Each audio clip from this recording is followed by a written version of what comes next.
من يهده الله فلا مضل له ومن يضلله فلا هادي له ونشهد أن لا إله إلا الله وحده لا شريك له ونشهد أن سيدنا وسندنا ونبينا ومولانا محمدا عبده ورسوله وصلى الله تعالى على خير خلقه محمد وعلى آله وأصحابه وذرياته وأهل بيته أجمعين أما بعد فأعوذ بالله من الشيطان الرجيم بسم الله الرحمن الرحيم قل يا عبادي الذين أسرفوا على أنفسهم لا تقنطوا من رحمة الله إن الله يغفر الذنوب جميعا إنه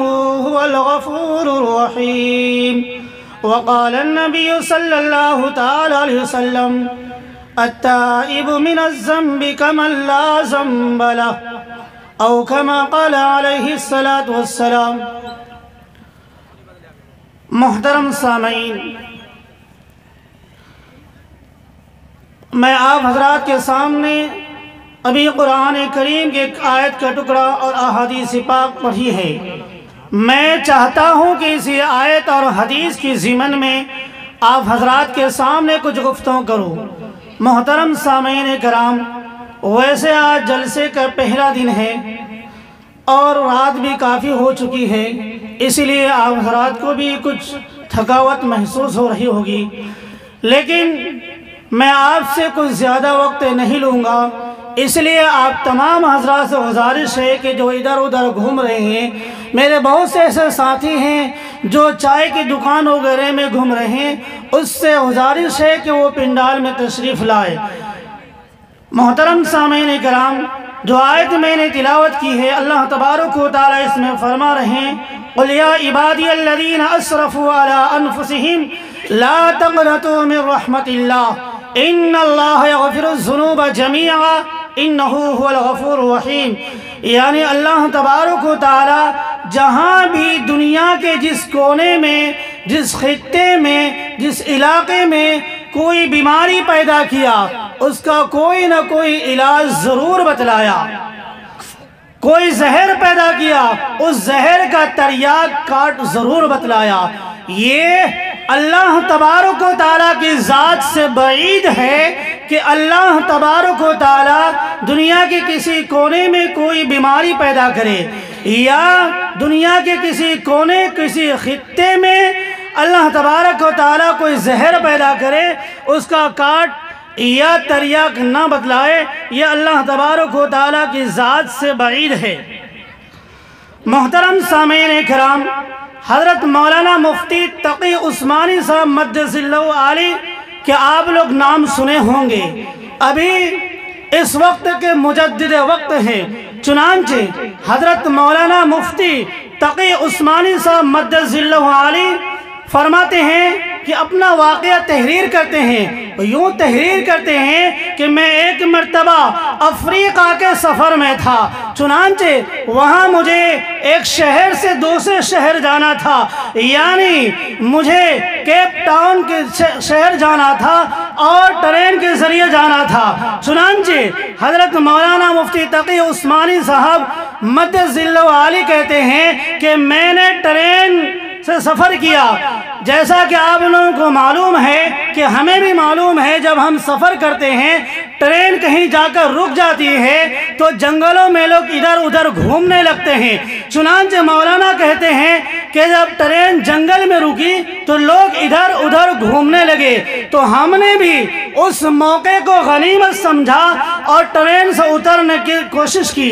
اس لیے نہیں کہ ہم گھومنے کے لیے، بلکہ اس لیے کوشش کی تاکہ نماز کا وقت ہو چکا تھا اور نماز پڑھ لی جائے۔ چنانچہ حضرت مولانا مفتی تقی عثمانی صاحب مجدس اللہ علی فرماتے ہیں کہ میں جو ہی ٹرین سے اترنے کرنے لگا تو مجھے بالکل ٹرین کے سیڑھی دروازے کے سامنے مجھے ایک درخت، پھول کا درخت نظر آیا جو بہت ہی خوبصورت تھا، جو خوب زیدتن تھا، جس کا پھول جو ہے مجھے بہت ہی بھلا معلوم ہونے لگا۔ تو میں نے چاہا کہ اس پھول کو توڑ لوں۔ جیسے میں نے اس کی طرف ہاتھ بڑھایا، ایک رفیق سفر جو میرے ساتھ تھا اس نے مجھے کہا حضرت اس درخت کو ہاتھ نہ لگائے۔ میں نے کہا ایسا کیوں؟ تو اس نے عجیب و غریب جواب دیا، کہا حضرت یہ درخت زہریلا ہے، اس میں زہر ہے اور اس کا زہر سانپ اور بچھو سے کم نہیں ہے۔ چنانچہ میں نے اس پہ ہاتھ نہیں لگایا۔ میں نے اس سے سوال کیا کہ آپ نے تو یہ عجیب و غریب بتایا کہ یہ درخت زہریلا ہے، لیکن آپ یہ بتائیں اگر کسی کا ہاتھ انجانے میں اس میں لگ جائے تو پھر وہ کیا کرے؟ تو وہ اب جو جواب دیا، یہ جواب تو تھا ہی بہت عجیب و غریب، خدا کی قدرت، لیکن جب وہ دوسرا جواب دینے لگا اس نے کہا حضرت یہ درخت جہاں بھی ہوتا ہے، لیکن پہلے بات یہ ہے کہ ہر شخص کو معلوم ہے کہ یہ درخت جو ہے زہریلا ہوتا ہے، لوگ اس میں ہاتھ نہیں لگاتے ہیں، لیکن انجانے میں جب کسی کا ہاتھ لگ جاتا ہے تو پھر انہیں یہ معلوم ہے کہ اللہ تبارک و تعالیٰ اس درخت کے آس پاس جو ہے ایک چھوٹا سا پودا اگا دیتے ہیں، جب کسی کا ہاتھ اس میں لگ جاتا ہے تو فوراً اس درخت کو چھو لیتے ہیں، جس کی وجہ سے اس کا زہر ختم ہو جاتا ہے۔ تو دیکھیے اللہ تبارک و تعالیٰ جہاں کہیں بھی جو زہر پیدا کیا اس کا ضرور تریاق کاٹ پیدا کیا، جو بیماری پیدا کی اس کا علاج ضرور بتلایا۔ ٹھیک اسی طرح جس طرح جسمانی بیماری پیدا کیا، جسمانی امراض پیدا کی، اس کا کوئی نہ کوئی کاٹ ضرور بتلایا، اسی طرح روح انسانیت کے لیے روحانی بیماری کی پیدا کیا، اس روحانی بیماری کے لیے بھی علاج بتلایا۔ روحانی انسانیت کی بیماری دو خطرناک اور مہلک بیماری ہے، ایک شیطان، دوسرے نفس امارہ۔ شیطان تو ہمیں معلوم ہی ہے کہ شیطان ہمارا ازلی دشمن ہے، شیطان ہمارا ازلی دشمن ہے۔ حضرت آدم علیہ نبینا علیہ السلام ہی کی وجہ سے شیطان کو شیطان قرار دیا گیا اور شیطان کو دربار خداوندی سے نکال دیا گیا۔ جب شیطان دربار خداوندی سے نکلنے لگا تو اللہ تبارک و تعالیٰ سے کچھ درخواست کی، اللہ تبارک و تعالیٰ سے درخواست کی کہ الہ العالمین جس آدم کے وجہ سے مجھے نکالا جا رہا ہے، آدم کی وجہ سے کیسے نکالا گیا؟ جب اللہ تبارک و تعالیٰ نے سیدنا حضرت آدم علیہ نبینا علیہ السلام کو پیدا کیا تو اللہ تبارک و تعالیٰ تمام فرشتوں سے کہا کہ سجدہ کرو۔ وَإِذْ قُلْنَا لِلْمَلَائِكَةِ اسْجُدُوا لِآدَمَ فَسَجَدُوا إِلَّا إِبْلِيسَ، تو سب کے سب سجدے میں گر گئے، سب نے سجدہ کیا الا ابلیس، مگر ابلیس نے سجدہ نہیں کیا۔ وہیں سے ابلیس کو دربار خداوندی سے نکال دیا گیا۔ جب دربار خداوندی سے نکالا تو اس وقت ابلیس نے بھی کچھ سوالات کیے تھے۔ اللہ تبارک و تعالیٰ نے کہا ٹھیک ہے جاؤ، میں تمہیں مہلت دیتا ہوں، قیامت تک مہلت دیتا ہوں، قیامت تک تمہیں موت نہیں آئے گی، اور تمہیں اتنی طاقت دیتا ہوں کہ تم جو ہے سوال یہ کیا تھا کہ الہ العالمین جس آدم کے وجہ سے مجھے جنت سے نکالا جا رہا ہے، آپ مجھے اتنی طاقت دیجئے کہ میں اس کو گمراہ کر سکوں۔ اللہ نے کہا ٹھیک ہے جاؤ، تمہیں طاقت دی جاتی ہے، لیکن یاد رکھ جب بندہ میرے سامنے آہوزاری کرے گا، میرے سامنے توبہ کرے گا تو میں اس کی توبہ کو قبول کر لوں گا، اس کے گناہوں کو معاف کر دوں گا۔ تو شیطان ہمارا اصلی دشمن ہے۔ اللہ تبارک و تعالیٰ نے قرآن کریم میں ارشاد فرمایا ان الشیطان لکم عدو مبین، کہ شیطان تمہارا اصلی دشمن ہے، شیطان تمہارا کھلا ہوا دشمن ہے، اس کو اپنا دشمن مانو اور سمجھو۔ اللہ تبارک و تعالیٰ نے دوسری جگہ ارشاد فرمایا یا ایھا الذین آمنوا لا تتبعوا خطوات الشیطان ومن یتبع خطوات الشیطان فإنه يأمر بالفحشاء والمنکر، کہ شیطان تمہارا دشمن ہے، ازلی دشمن ہے۔ یا ایھا الذین آمنوا، اے ایمان والو، شیطان کے نقش قدم پر مت چلو، شیطان کے نقش قدم پر مت چلو۔ کیوں؟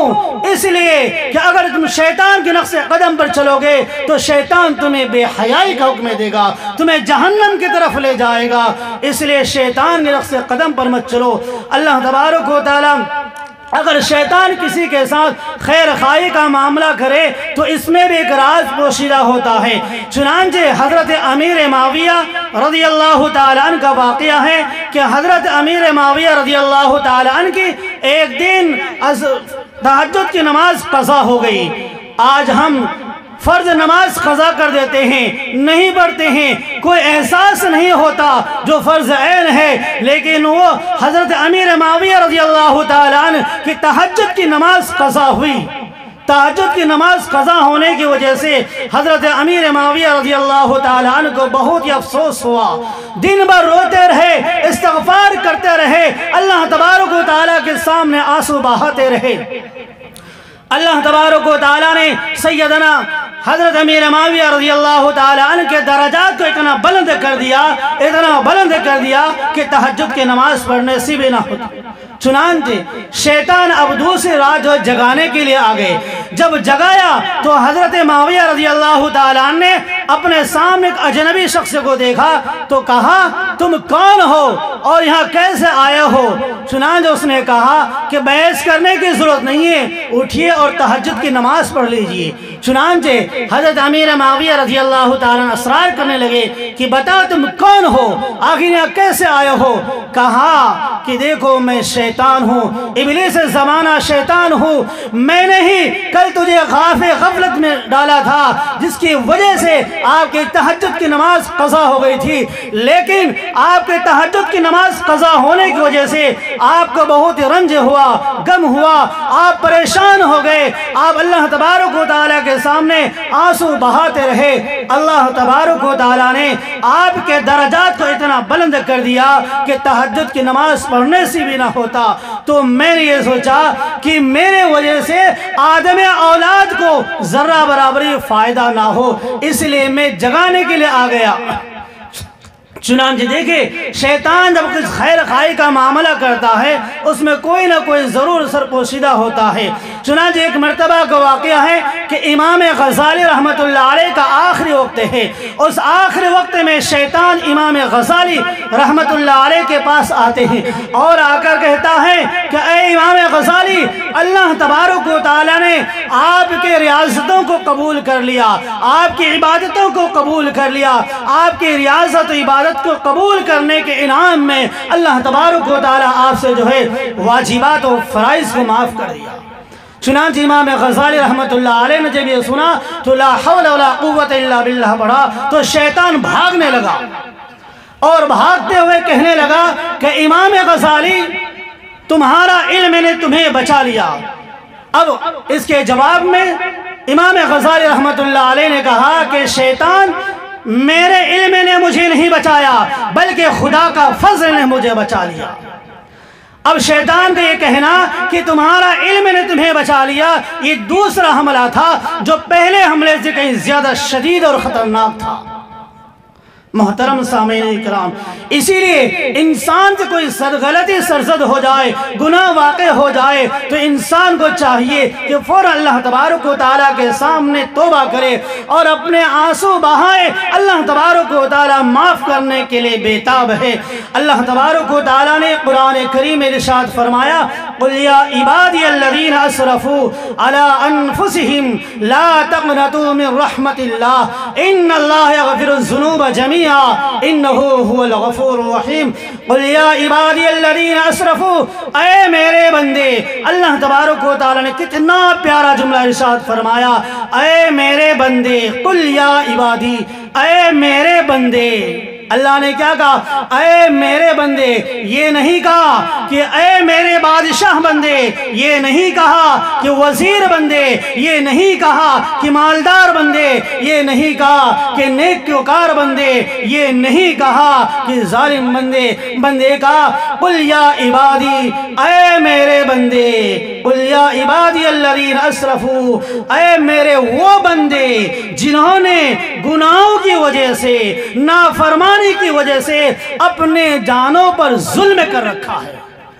قل یا عبادی الذین اسرفوا علی انفسہم لا تقنطوا من رحمت اللہ، میں ان کے گناہوں کو معاف کرنے کے لیے بےتاب ہوں، شرط یہ ہے کہ میرے سامنے ندامت کے آنسو بہائے، میں خدا تبارک و تعالیٰ ان کے تمام گناہوں کو معاف کر دوں گا۔ اور اللہ کے نبی تاجدار مدینہ احمد مجتبیٰ محمد مصطفیٰ سرور کائنات صلی اللہ تعالیٰ علیہ وسلم نے ارشاد فرمایا التائب من الذنب کمن لا ذنب لہ، گناہوں سے توبہ کرنے والا ایسا ہو جاتا ہے کہ جیسا کہ کبھی گناہ کیا ہی نہیں۔ محترم سامعین کرام، اس پر میں آپ کو ایک واقعہ بتاتا ہوں۔ یہ بنی اسرائیل کا واقعہ ہے، سیدنا حضرت موسیٰ علیہ نبی علیہ السلام کے زمانے کا واقعہ ہے، اور یہ واقعہ آج سے تقریباً 4000 سال پہلے کا واقعہ ہے۔ آج سے تقریباً 4000 سال پہلے سیدنا حضرت موسیٰ علیہ نبی علیہ السلام اس دنیا دار فانی میں موجود تھے۔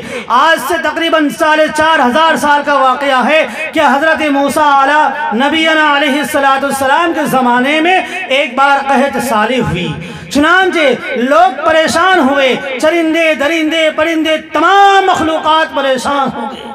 لوگوں نے مشورہ کیا اور مشورہ میں یہ طے ہوا کہ اللہ کے نبی جناب موسیٰ علیہ السلام ہمارے درمیان موجود ہے، حضرت موسیٰ علیہ نبی علیہ السلام سے دعا کی درخواست کرنا چاہیے۔ چنانچہ حضرت موسیٰ علیہ نبی علیہ السلام کے پاس جاتے ہیں اور دعا کی درخواست کرتے ہیں۔ حضرت موسیٰ علیہ نبی علیہ السلام سے کہا کہ اللہ کے نبی، آپ دیکھ رہے ہیں بارش نہیں ہو رہی ہے، قحط سالی کا زمانہ ہے، چرندے درندے پرندے ہر مخلوقات پریشان ہے، معصوم بچے پریشان ہے، بے زبان جانور پریشان ہے، آپ اللہ کے دربار سے دعا کر دیجئے تاکہ اللہ تبارک و تعالی یہ پریشانیاں ہم سے دور کر دے۔ چنانچہ حضرت موسیٰ علیہ نبی علیہ السلام فرماتے ہیں کہ اے لوگوں، فلاں دن فلاں وقت اور فلاں میدان میں سب کے سب جمع ہو جائے، اپنے ساتھ معصوم بچوں کو بھی لے لے، بے زبان جانوروں کو بھی لے لے، کمزوروں کو بھی لے لے، بوڑھوں کو بھی لے لے، جوانوں کو بھی لے لے، تمام کو لے کر فلاں میدان میں جمع ہو جائے۔ چنانچہ سب لوگ جو ہے اپنے بے زبان جانوروں کو، معصوم بچوں کو، عورتوں کو، بوڑھوں کو، ضعیفوں کو، کمزوروں کو، جوانوں کو، بچوں کو لے کر میدان میں جمع ہو جاتے ہیں۔ چنانچہ سیدنا حضرت موسیٰ علیہ نبی علیہ السلام اللہ کے دربار میں دعا کر رہے ہیں، لیکن بارش نہیں ہو رہی ہے، نہ کوئی بارش کے آثار نمودار ہو رہی ہے۔ چنانچہ حضرت موسیٰ علیہ نبی علیہ السلام جلالی میں آگئے اور اللہ تبارک و تعالیٰ سے کہنے لگے کہ الہ العالمین، میں آپ کا نبی دنیا میں موجود ہوں اور آپ کا نبی دعا کر رہا ہے، لیکن کیا وجہ ہے کہ دعا قبول نہیں ہو رہی ہے، بارش کی کوئی آثار نمودار نہیں ہو رہی ہے۔ اے الہ العالمین، کیا آپ مجھ سے ناراض ہیں؟ اگر آپ مجھ سے ناراض ہیں تو میری نبوت کو لے لے۔ چنانچہ اللہ تبارک و تعالیٰ نے فرمایا اے کلیم اللہ، اے میرے موسیٰ، میں تم سے ناراض نہیں ہوں، نہ میں تمہاری نبوت لوں گا، بلکہ بات یہ ہے کہ دراصل جس مجلس میں تم ہو، جس مجلس میں بیٹھ کر دعائیں کر رہے ہو، اس مجلس میں ایک گنہگار شخص ہے، ایک پاپی شخص ہے، جب تک وہ پاپی شخص اس میدان سے نہیں نکل جائے گا تب تک بارش نہیں ہوگی۔ چنانچہ اس وقت تک بارش نہیں ہوگی۔ چنانچہ حضرت موسیٰ علیہ السلام اعلان کر دیتے ہیں، لوگوں اس مجلس میں گنہگار شخص ہے، دنیا میں کوئی ایسا گناہ نہ ہو وہ نہ کیا ہو، یعنی تمام گناہوں کا مرتکب ہے، 40 سال سے لے کر اب تک گناہ کرتا آ رہا ہے، وہ شخص اس مجلس میں موجود ہے۔ جب تک وہ شخص اس مجلس میں نہیں ہٹے گا جب تک بارش نہیں ہوگی۔ چنانچہ اس اعلان کے بعد سناٹے میں آ جاتے ہیں، ایک دوسرے کی طرف لوگ جھانکنے لگتے ہیں، تاکنے لگتے ہیں، کچھ وقت گزر جاتا ہے لیکن کوئی مجلس سے نہیں نکل رہا ہے۔ چنانچہ اب وہ گنہگار شخص جو 40 سال تک اللہ تبارک و تعالیٰ کی نافرمانی کرتا رہا، 40 سال تک گناہوں پہ گناہ کرتا رہا، 40 سال تک کوئی ایسا گناہ نہ ہو جس نے اسے نہ کیا ہو، تمام گناہوں کا مرتکب تھا۔ اب اس نے اپنے دل میں سوچنے لگا، اسے احساس ہوا کہ میں ہی گنہگار شخص ہوں جس کی وجہ سے مخلوق خدا پریشان ہے، اور کہنے لگا کہ اے الہ العالمین، میرے گناہوں کی نحوست کی وجہ سے آج مخلوق خدا پریشان ہے، اگر میں نکل رہا ہوں تو میرا راز فاش ہو جائے گا، لوگ کہیں گے کہ بد نصیب شخص تھا، یہی گنہگار شخص تھا جس کی وجہ سے مخلوق خدا پریشان ہے۔ اگر میں نہیں نکلتا ہوں تو بارش نہیں ہو رہی ہے، بارش نہیں ہوگی، لوگ پریشان ہیں گے۔ اور دل ہی دل میں توبہ کرنے لگا اور کہنے لگا کہ اے الہ العالمین، 40 سال تک تو نے میرے گناہوں پر پردہ پوشی کرتا رہا، میرے گناہوں کو چھپاتا رہا، میرے گناہوں کو چھپاتا رہا۔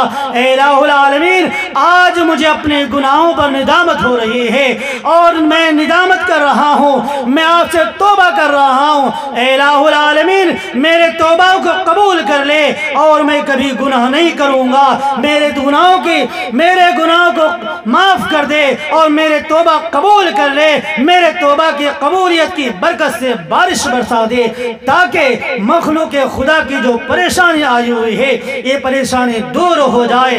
چنانچہ دل ہی دل میں کہہ رہا تھا اور ندامت کے آنسو بہہ رہے تھے۔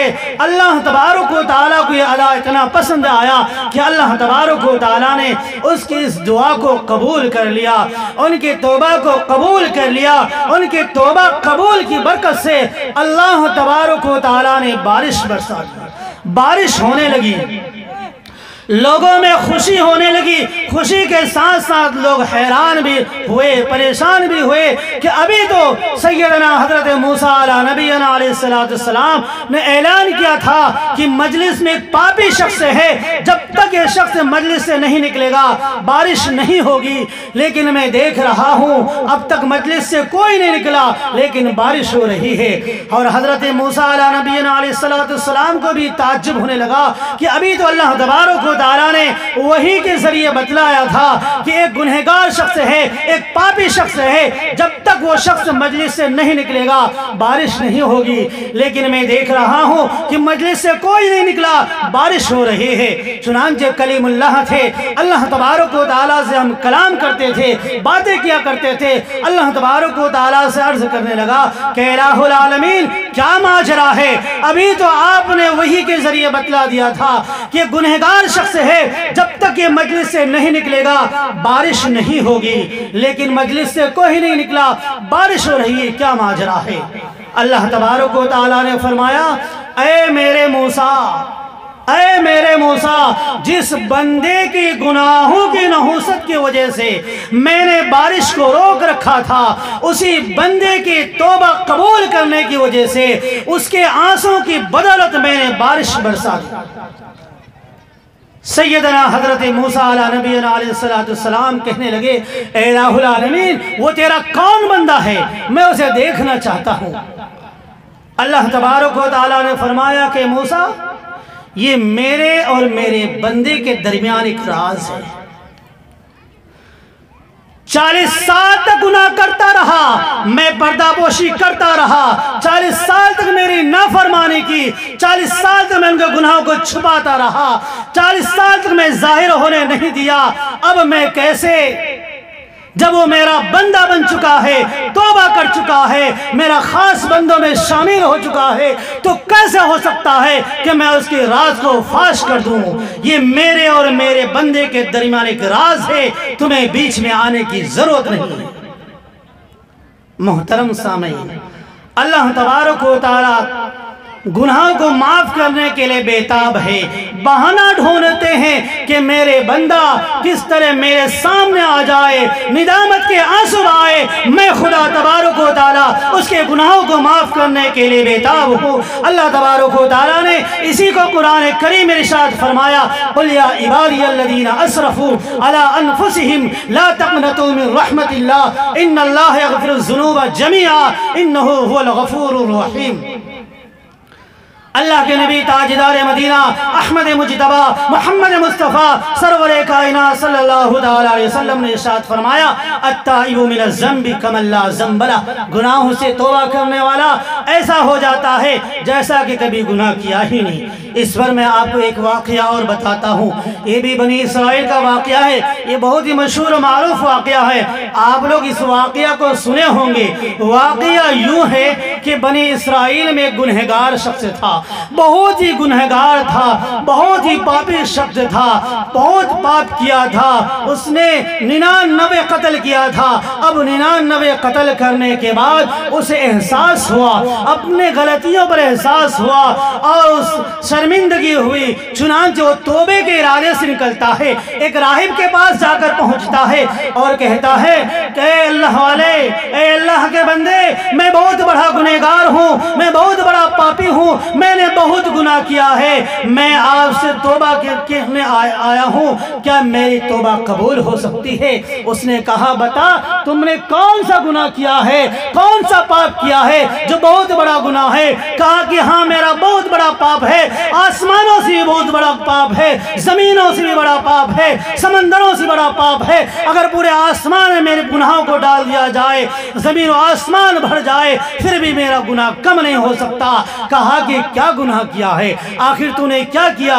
جھوٹ بولا ہے۔ کہا جھوٹ بھی بولا ہوں، اس سے بھی بڑا گناہ کیا ہوں۔ کہا کیا گناہ ہے؟ کہا کہ میں نے اب تک 99 قتل کر چکا ہوں، میرے ہاتھ سے 99 لوگ قتل ہو چکے ہیں، میں 99 بے گناہوں کو قتل کر چکا ہوں، میں 99 معصوم جان لے چکا ہوں، میں آپ کے سامنے آیا ہوں، میں اللہ تبارک و تعالیٰ سے مجھے توبہ کرنا ہے، کیا بتاؤ میری توبہ قبول ہو سکتی ہے؟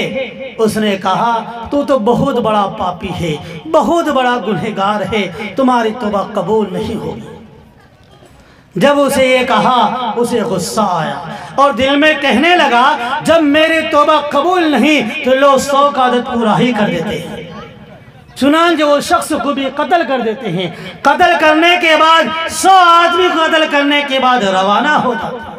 اس کے بعد کچھ دنوں کے بعد پھر اسے احساس ہوتا ہے، شرمندگی ہوتا ہے، پھر دوست راہب کے پاس پہنچتے ہیں، پھر وہی جا کر عرض کرتے ہیں کہ اللہ کے بندے، اے اللہ والا، میں بہت ہی بڑا پاپی ہوں، گنہگار ہوں، میں آپ کے پاس مسئلہ پوچھنے کے لیے آیا ہوں، کیا میرا توبہ قبول ہو سکتی ہے؟ اس نے کہا توبہ قبول کیا؟ تو نے کیا کیا ہے؟ کون سا گناہ کیا؟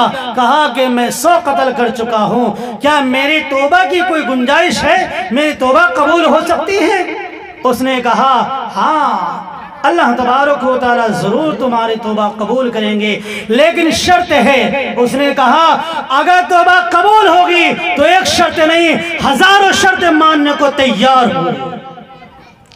کہا شرط یہ ہے کہ جس ماحول میں تم ہو، جس علاقے میں تم ہو، جس گاؤں میں تم ہو، وہاں کا ماحول ٹھیک نہیں ہے، وہاں کا ماحول بددینی ہے، وہاں کا ماحول بے دینی ہے، وہاں ماحول ظلم زیادتی کا ماحول ہے، ناانصافی کا بازار گرم ہے، تمہیں اس ماحول کو چھوڑنا پڑے گا، تمہیں اس ماحول کو چھوڑنا پڑے گا اور فلاں گاؤں جانا پڑے گا، وہاں کے لوگ اللہ والے ہیں، دیندار لوگ ہیں، اس ماحول میں رہنا پڑے گا، اس ماحول میں ڈھلنا پڑے گا، اگر تم یہ کر لیتے ہو تو تمہارا توبہ قبول ہے۔ اس نے کہا کہ میں کرنے کو تیار ہوں۔ محترم حضرات، اب غور کر سکتے ہیں کہ ہمارا ماحول کیا ہے، ہمارا گھر کا ماحول کیا ہے۔ ہر ایک ایک شخص سے اپنے گریبان میں جھانک کر دیکھ سکتا ہے ہمارے بچے نماز پڑھ رہے ہیں یا نہیں پڑھ رہے ہیں، ہماری بیوی نماز پڑھ رہی یا نہیں پڑھ رہی، ہمارے اڑوس پڑوس نماز پڑھ رہے یا نہیں پڑھ رہے ہیں۔ ہمیں ذرا غور کرنا ہے کہ ہمارا ماحول کیسا ہے، ہم کس ماحول میں پھنسے ہوئے ہیں۔ اس نے کہا تمہارا ماحول خراب ہے، اس ماحول کو چھوڑنا پڑے گا۔ الغرض سے اس نے اس شرط کو مان لیا اور توبہ کی غرض سے اپنے علاقے کو چھوڑ کر، اپنے گاؤں کو چھوڑ کر اس گاؤں کی طرف چل پڑا جہاں اسے جانے کا حکم ملا تھا۔ لیکن اللہ کی قدرت دیکھیے، راستے میں اس شخص کا انتقال ہو جاتا ہے۔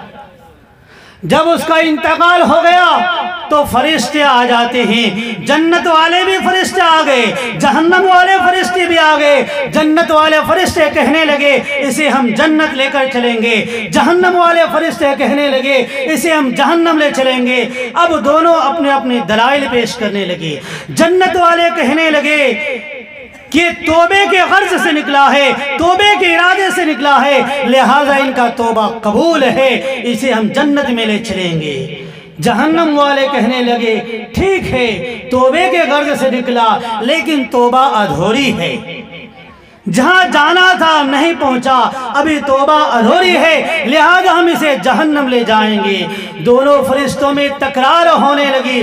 اللہ تبارک و تعالیٰ نے تیسرے فرشتے کو بھیج دیا اور کہا جاؤ ان کے درمیان فیصلہ کرو، اور فیصلے کا طریقہ بتا دیا کہ فیصلہ یہ کرنا، زمین کی پیمائش کرنا، جدھر کو زمین نزدیک ہو ادھر کا فیصلہ کر دینا۔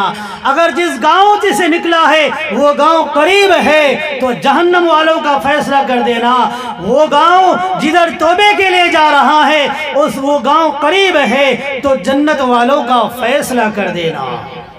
چنانچہ خدا کی قدرت دیکھیے، اللہ تبارک و تعالیٰ معاف کرنے کے لیے بہانہ ڈھونڈتے ہیں کہ میرے بندہ میرے سامنے آ جائے، ندامت کے آنسو بہائے، میں خدا تبارک و تعالیٰ اس کے گناہوں کو معاف کر دوں گا۔ چنانچہ جب پیمائش ہونے لگی، اب وہ شخص جو مرا تھا دراصل وہ گاؤں قریب تھا، جہاں سے نکلا تھا وہ گاؤں قریب تھا، اور جہاں سے جانا تھا وہ گاؤں دور تھا، لیکن اللہ تبارک و تعالیٰ جو ہے معاف کرنے کے لیے بہانہ ڈھونڈتے ہیں۔ اس گاؤں کی طرف جدھر سے نکلا تھا اس زمین کو حکم دیا تم پھیل جاؤ، وہ زمین پھیل گیا۔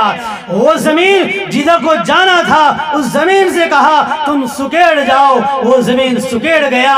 جب پیمائش ہوئی ایک بالش سے وہ زمین قریب نکلا جہاں اسے توبہ کے لیے جانا تھا، چنانچہ جنت والوں کا فیصلہ کر دیا گیا۔ تو اللہ تبارک و تعالیٰ غفور الرحیم ہے، معاف کرنے کے لیے بہانہ ڈھونڈتے ہیں۔ صرف یہ چاہیے کہ ہمیں اپنے غلطیوں کا احساس ہو اور اللہ تبارک و تعالیٰ کے سامنے ہم ندامت کے آنسو بہائے۔ اللہ تبارک و تعالیٰ ہمارے گناہوں کو معاف کرنے کے لیے ہر وقت تیار رہتے ہیں۔ محترم سامعین کرام، اگر اسی طرح اب کوئی شخص یہ سوچے کہ ہم اپنے عبادت کے بل بوتے پہ، ہم اپنے ریاضت کے بل بوتے پہ جنت میں چلا جائے، یہ بھی مشکل ہے۔ جب تک اللہ کی رحمت نہ ہو اس وقت تک ہم جنت نہیں جا سکتے ہیں۔ چنانچہ ایک واقعہ ہے، واقعہ یوں ایک عابد کا واقعہ ہے، یعنی عبادت گزار کا واقعہ ہے۔ ایک شخص بہت عبادت کرتا تھا، جب بھی دیکھو نماز میں، جب بھی دیکھو تسبیح میں، جب بھی دیکھو تلاوت میں، جب بھی دیکھو اذکار میں، جب بھی دیکھو ہر وقت اللہ ہی اللہ کرتا تھا۔ لیکن گھر میں رہنے کی وجہ سے، بال بچوں کی وجہ سے کبھی غفلت ہو جاتا تھا، جس کی وجہ سے اس سے جو ہے عبادت سے غافل ہونا پڑتا تھا۔ اس نے سوچا کہ جو وقت میں بال بچوں کے لگا دیتا ہوں وہ وقت بھی عبادت میں گزر جائے تو بہتر ہے۔ چنانچہ اس ارادے سے وہ اپنے گاؤں کو چھوڑ دیتا ہے، ایک سمندر میں چلا جاتا ہے، ایک جزیرے میں جا کر ٹھہر جاتا ہے، اس جزیرے میں جا کر اللہ اللہ شروع کر دیتا ہے۔ اللہ تبارک و تعالیٰ اس کے لیے ایک انار کا درخت اگا دیتے ہیں اور ایک میٹھے چشمے کا پانی جاری کر دیتے ہیں۔ چنانچہ وہ شخص دن بھر اللہ اللہ کرنے لگا اور نماز پڑھنے لگا، ذکر کرنے لگا، اذکار کرنے لگا، ہر وقت ریاضت میں لگا رہا، ہر وقت عبادت میں لگا رہا۔ جب اسے بھوک لگتی وہ شخص اس درخت سے کہ انار توڑتے، انار کھاتے، ایک گلاس پانی پیتے۔ چنانچہ یوں ہی چلتا رہا اور 500 سال تک اللہ کی عبادت کرتا رہا۔ اس نے اللہ تبارک و تعالیٰ سے دعا مانگی کہ الہ العالمین جب میری موت آئے تو سجدے کی حالت میں آئے۔ اللہ تبارک و تعالیٰ نے اس کی دعا کو بھی قبول کر لیا۔ جب ان کی موت آئی تو سجدے کی حالت میں، جب اللہ تبارک و تعالیٰ کے سامنے میں پیشی ہوا تو اللہ تبارک و تعالیٰ نے فرشتوں سے کہا کہ اے فرشتوں جاؤ، میں نے اس بندے کو معاف کر دیا، میں نے اس بندے کو اپنے رحمت سے معاف کر دیا۔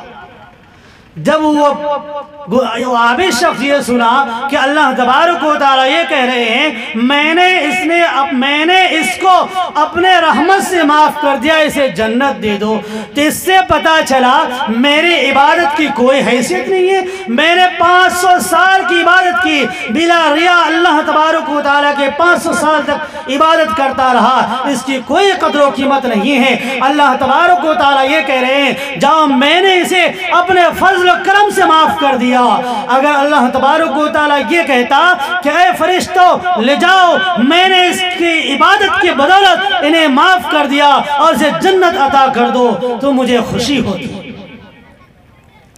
اب اللہ تبارک و تعالیٰ دلوں کے حال کو بھی جانتا ہے۔ قرآن کریم میں اللہ تبارک و تعالیٰ نے ارشاد فرمایا واللہ علیم بذات الصدور، ان اللہ علیم بذات الصدور۔ جگہ جگہ اللہ نے ارشاد فرمایا کہ اے لوگو جو تمہارے دل میں کھٹک پیدا ہوتا ہے میں اس سے بھی واقف ہوں، جو تمہارے دل میں وہم پیدا ہوتا ہے، خیال پیدا ہوتا ہے، میں اس وہم اور خیال اور کھٹک سے بھی میں واقف ہوں۔ چنانچہ اللہ تبارک و تعالیٰ دلوں کے حال کو بھی جانتا ہے۔ جب اس نے دل میں کہا کہ اللہ تبارک و تعالیٰ یہ کہتے جا میں نے اس کی عبادت کی بدولت معاف کر دی، اسے جنت عطا کر دے تو مجھے خوشی ہوتی۔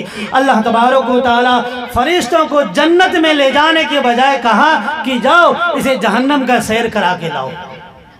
چنانچہ جب اس عابد شخص کو جہنم کی طرف لے جانے لگے، ابھی جہنم 500 سال کی مسافت کی دوری پر ہے، وہیں سے جہنم کی تپش آنے لگی۔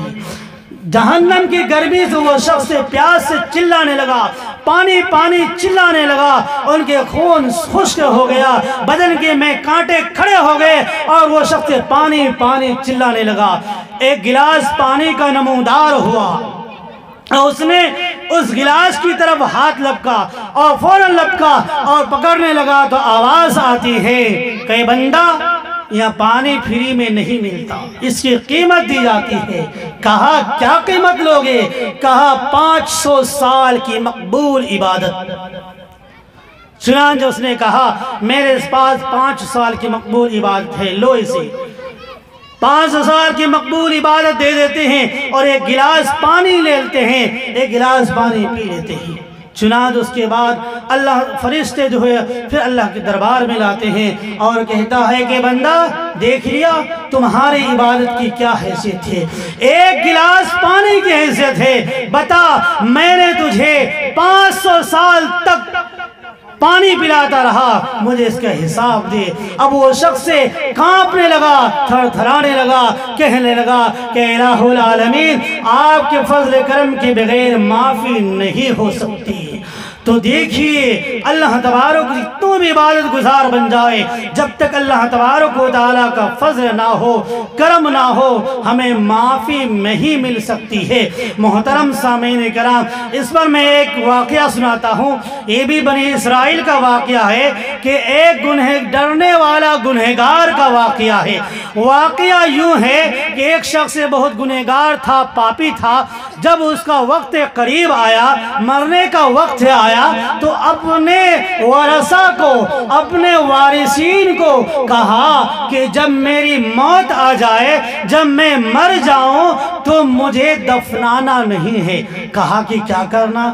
کہا کہ پہلے اس سے قسم لیا، اس کو کہا کہ دیکھو میرا آخری وقت ہے، آخری وقت کے عالم میں ہے، نزا کے عالم میں ہوں، کیا میں جو تمہیں کہوں گا وہ کرو گے؟ کیا میری بات مانو گے؟ ان کے وارثین نے کہا ہاں کیوں نہیں، آپ ہمارے باپ ہیں، آپ ہمارے چچا ہیں، آپ ہمارے دادا ہیں، آپ ہمارے بھتیجے ہیں، میں آپ کے بات ضرور مانوں گا، ضرور مانوں گا، کیا کہنا چاہتے ہو کہو۔ کہا کہ دیکھو میں بہت گنہگار ہوں، بہت بڑا پاپی ہوں، جب میں مر جاؤں تو مجھے دفن مت کرنا۔ کہا کہ کیا کہہ رہے ہو، پھر کرنا کیا؟ کہا کہ جب میں مر جاؤں تو مجھے جلا دینا، جلانے کے بعد راکھ کو بھی ایک جگہ دفن مت کرنا۔ کہا کہ کیا کروں؟ کہا کچھ راکھ کو جو ہے ہواؤں پہ اڑا دینا، کچھ کو جو ہے سمندروں میں بہا دینا، کچھ کو دریاؤں میں بہا دینا، کچھ کو جو ہے ندی، کچھ راکھ کو جو ہے پہاڑوں پہ ڈال دینا، کسی کو جنگلوں میں ڈال دینا، کسی کو خشکی میں ڈال دینا، یعنی میرے راکھ کو جو ہے مختلف حصوں میں تقسیم کر کے جگہ جگہ ڈال دینا، تاکہ اللہ تبارک و تعالی مجھے جو ہے زندہ کرنے پر قادر نہ ہو۔ اگر اللہ تبارک و تعالی مجھے زندہ کر لیا تو میں بہت بڑا پاپی ہوں، بہت بڑا گنہگار ہوں، اللہ تبارک و تعالی مجھے بہت سزا دیں گے۔ کہا ٹھیک ہے۔ جب اس شخص کا انتقال ہو گیا، ان کو جلایا گیا، ان کے راکھ کو جو ہے حصوں میں تقسیم کر دیا گیا، کچھ راکھ کو جو ہے ہواؤں میں اڑا دیا گیا، کچھ راکھ کو سمندر میں ڈال دیا گیا، کچھ راکھ کو ندیوں میں ڈال دیا گیا، اور کچھ راکھ کو جو ہے دریاؤں میں ڈال دیا گیا، کچھ کو خشکی میں ڈال دیا گیا، کچھ کو پہاڑوں میں ڈال دیا گیا، کچھ کو جنگلوں میں ڈال دیا گیا۔ اللہ تبارک و تعالی ان اللہ علی کل شیء قدیر واللہ علی کل شیء قدیر، اللہ تبارک و تعالی ہر چیز پر قادر ہے، ہر چیز پر قادر ہے۔ اللہ نے سمندروں کو حکم دیا اے سمندر جو راکھ تمہارے اندر ڈالا ہے یہاں لا کر جمع کر۔ اللہ نے ہوا کو بھی حکم دیا اے ہوا جو راکھ تمہارے اندر ہے یہاں لا کے جمع کر۔ اللہ نے ندیوں کو حکم دیا کہ اے ندی جو راکھ تمہارے اندر ہے یہاں لا کے جمع کر۔ اللہ نے پہاڑوں کو حکم دیا اے پہاڑ جو راکھ تمہارے اندر ڈالا گیا وہ راکھ یہاں لا کے جمع کر۔ اللہ نے خشکیوں کو بھی حکم دیا اے خشکی جو راکھ تمہارے اوپر ڈالا گیا یہاں لا کے جمع کر۔ اللہ نے جنگلوں کو حکم دیا اے جنگل جو راکھ تمہارے اندر ڈالا گیا یہاں لا کے جمع کر۔ اللہ نے پہاڑوں کو بھی حکم دیا اے پہاڑ جو راکھ تمہارے اندر ڈالا گیا یہاں لا کے جمع کر۔ چنانچہ پہاڑوں نے بھی، دریاؤں نے بھی، سمندروں نے بھی، خشکیوں نے بھی، ہر ایک نے بھی تمام کے تمام راکھ کو جمع کیا۔ جب راکھ کو جمع کر دیا گیا تو اللہ نے اسے زندہ کیا۔ زندہ کرنے کے بعد اللہ تبارک و تعالی ہر چیز کو جانتا ہے، واللہ علیم ہے، علیم بذات الصدور ہے۔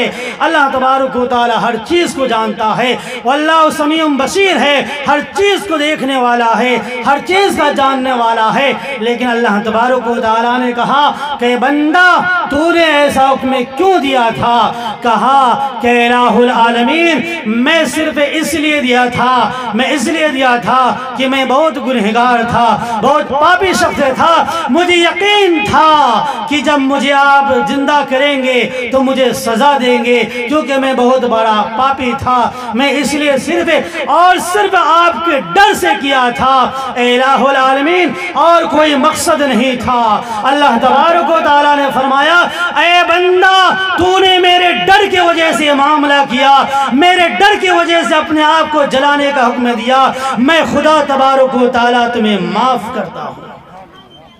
دیکھیے اللہ تبارک و تعالیٰ معاف کرنے کے لیے بہانہ ڈھونڈتے ہیں،